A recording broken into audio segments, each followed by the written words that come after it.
basis, the new unemployment numbers are out, and they're actually down 2 percentage points since Florida Governor Rick Scott took office. 8,500 new jobs added in November. That's good news, right? Joining us live to break it down, Certified Financial Planner Joe Bert. Joe, thanks for coming in tonight. Hi, Sonny. All right, so Joe, a success for Scott by at least one measure.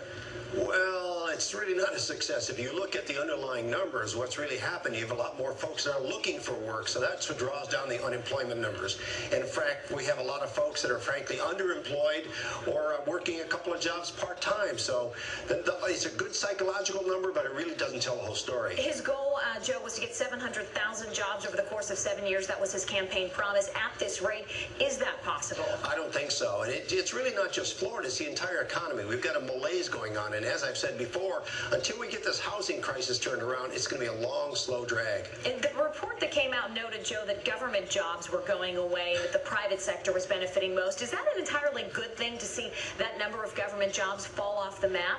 Well, any jobs that fall off the map, but certainly you want to see the private sector grow, because the private sector is where the real job stability is and where the growth of our country is going to be. We can't grow this country on government jobs.